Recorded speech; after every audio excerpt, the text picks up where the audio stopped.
الحمدللہ رب العالمین والعاقبۃ للمتقین والصلاة والسلام علی سید الانبیاء والمرسلین اما بعد فاعوذ باللہ من الشیطان الرجیم بسم اللہ الرحمن الرحیم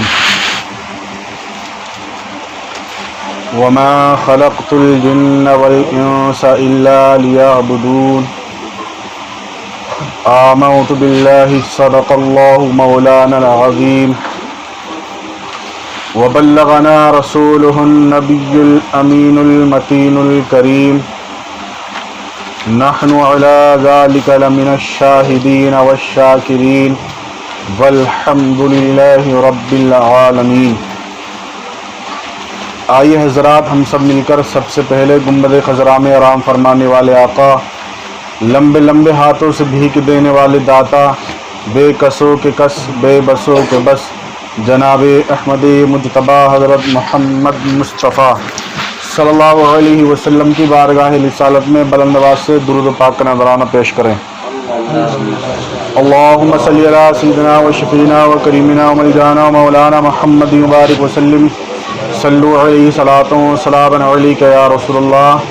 یا نبی اللہ یا حبیب اللہ صلی اللہ تعالی علیہ وسلم۔ ایک مرتبہ اور درود پاک پڑھیں، صلی اللہ علیہ نبی علیہ صلی اللہ علیہ وسلم، صلاۃ و سلام علیک یا رسول اللہ یا نبی اللہ یا حبیب اللہ صلی اللہ تعالی علیہ وسلم۔ دل درد سے بسمل کی طرح لوٹ رہا ہو، دل درد سے بسمل کی طرح لوٹ رہا ہو، اور سینے پہ تسلی کو تیرا ہاتھ دھرا ہو۔ دل درد سے بسمل کی طرح لوٹ رہا ہو، اور سینے پہ تسلی کو تیرا ہاتھ دھرا ہو۔ گر وقت اجل سر تیری چوکھٹ پہ دھرا ہو، گر وقت اجل سر تیری چوکھٹ پہ دھرا ہو، جتنی ہو قضا ایک ہی سجدے میں ادا ہو، جتنی ہو قضا ایک ہی سجدے میں ادا ہو۔ منگتا تو ہے منگتا کوئی شاہوں میں دکھا دے، منگتا تو ہے منگتا کوئی شاہوں میں دکھا دے، جس کو میرے سرکار سے ٹکڑا نہ ملا ہو،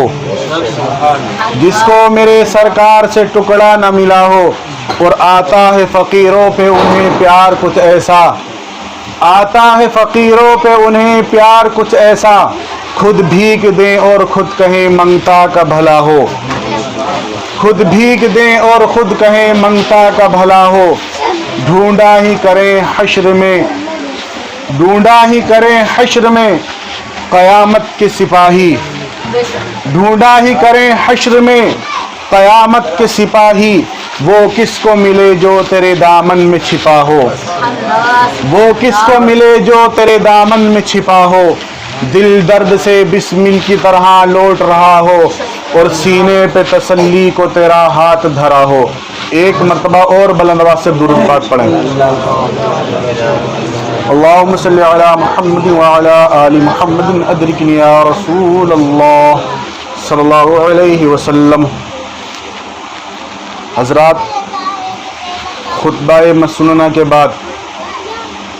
قرآن مجید فرقان حمید کی ایک مقدس آیت کریمہ میں نے تلاوت کی، ایک ایسی آیت کریمہ جس کو آپ نے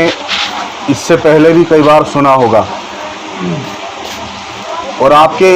ذہن میں بھی ہوگی آیت کریمہ۔ اللہ رب العزت ارشاد فرماتا ہے، وَمَا خَلَقْتُ الْجِنَّ وَالْإِنسَ إِلَّا لِيَعْبُدُونَ، بے شک ہم نے جن اور انسان کو اپنی عبادت کے لیے پیدا فرمایا ہے۔ آپ اس آیت کریمہ پر توجہ کریں، دھیان دیں، تو آپ کو معلوم ہوگا کہ اللہ رب العزت نے ہمیں اور آپ کو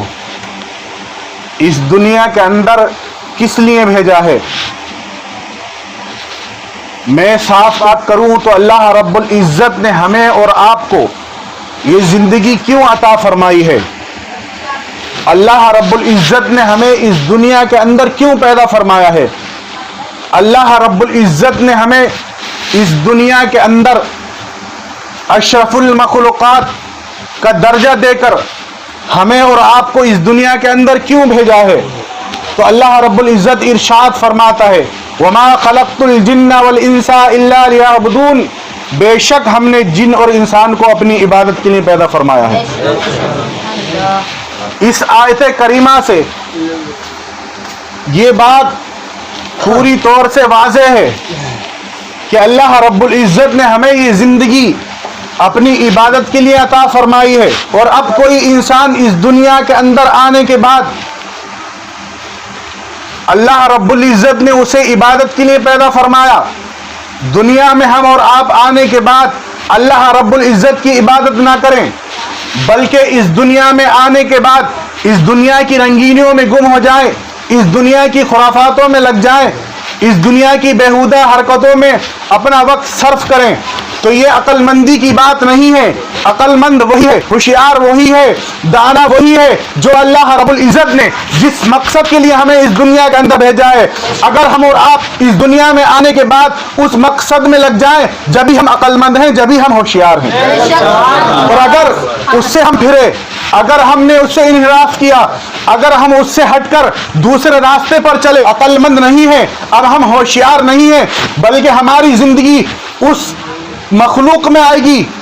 ویسے میں عرض کروں کہ اللہ رب العزت نے اس دنیا کے اندر جتنی بھی مخلوقات اس دنیا کے اندر پیدا فرمائی ہے، ہر مخلوق اللہ رب العزت کا ذکر کر رہی ہے اپنے اپنے لحاظ سے۔ چرند پرند، حیوانات، نباتات، جمادات،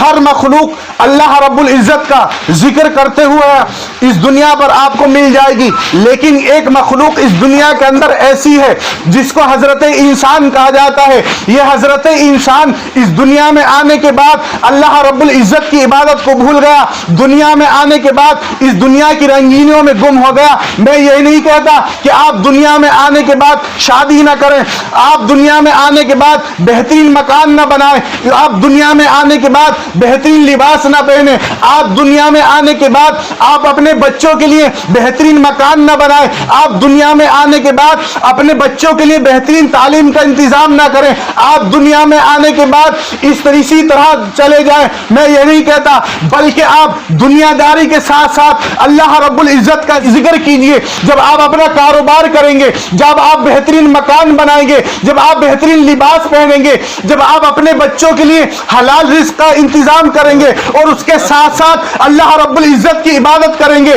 تو اللہ رب العزت اس میں اس قدر برکت فرمائے گا، اس قدر برکت فرمائے گا کہ آپ تعجب میں پڑ جائیں گے، آپ حیران ہو جائیں گے کہ میں کماتا تو 100 روپے ہیں، لیکن یہ برکت 1000 کی کہاں سے آ رہی ہے؟ وہ آپ کی عبادت سے آ رہی ہے، وہ آپ کا اللہ رب العزت کی بارگاہ میں سجدہ کرنا، اس وجہ سے یہ برکت آ رہی ہے۔ لیکن انسان اس دنیا میں آنے کے بعد ان تمام باتوں سے ہٹ کر صرف اور صرف اس دنیا میں مگن ہو گیا، صرف اور صرف اس دنیا میں لگ گیا۔ آپ حضرات دنیا داری بھی کیجئے اور اس کے ساتھ ساتھ اللہ رب العزت کا ذکر کیجئے، اس کے بعد دیکھیے اللہ رب العزت آپ کی دنیا اور آخرت کو کس قدر بہترین بناتا ہے۔ حضرات، یوں تو اللہ رب العزت نے، میں آپ کو بتاؤں، قرآن پاک میں اللہ رب العزت نے تقریباً 700 مرتبہ ہمیں اور آپ کو نماز پڑھنے کا حکم دیا ہے، الگ الگ سیغوں کے ساتھ۔ یار رب ہے نا، اس نے ہمیں پیدا کیا ہے اس نے ہمیں، اس کا تو ایک ہی بار کہنا کافی تھا کہ نماز پڑھو، کافی تھا نہیں؟ آج ہمارا بچہ اگر غلط راستے پر چلے تو ہم اس کو سمجھاتے ہیں 1 بار 2 بار 3 بار، اگر وہ نہیں مانتا تو کیا کہتے ہیں ہم؟ جا تو جانے اور تیرا کام جانے۔ کہتے ہی نہیں کہتے ہیں کہ تو جانے اور تیرا کام جانے، لیکن اللہ رب العزت کس قدر مہربان ہے ہمارے اور آپ کے اوپر کہ اس نے ایک مرتبہ نہیں، 2 مرتبہ، 3 مرتبہ نہیں، بلکہ 700 مرتبہ ارشاد فرمایا کہ نمازیں پڑھو، نمازیں پڑھو، نمازیں پڑھو۔ آج ہم اپنے بچوں کو سمجھاتے ہیں، اس لیے سمجھاتے ہیں کہ ہم ان سے محبت کرتے ہیں، ہم ان سے پیار کرتے ہیں۔ سے جب ہم پیار کرتے ہیں تو ہم ان کو کتنا سمجھاتے ہیں، 1 مرتبہ، 2 مرتبہ، 3 مرتبہ، اس کے بعد نہیں سمجھاتے۔ لیکن اللہ رب العزت ہم سے اور آپ سے کس قدر محبت فرماتا ہے، کس قدر پیار کرتا ہے کہ اس نے 1 مرتبہ یا 2 مرتبہ، 3 مرتبہ نہیں، بلکہ 700 مرتبہ کہا کہ نمازیں پڑھو، نمازیں پڑھو، نماز۔ اور اس کے بعد بھی ہم اگر نمازیں نہ پڑھیں، اس کے بعد بھی ہم نمازیں نہ پڑھیں تو ہماری کیسی محرومی ہے، اس کے بعد بھی ہم نمازیں نہ پڑھیں۔ حضرات، ہمیں اور آپ کو یہ چاہیے کہ ہم اللہ رب العزت کا ذکر کریں۔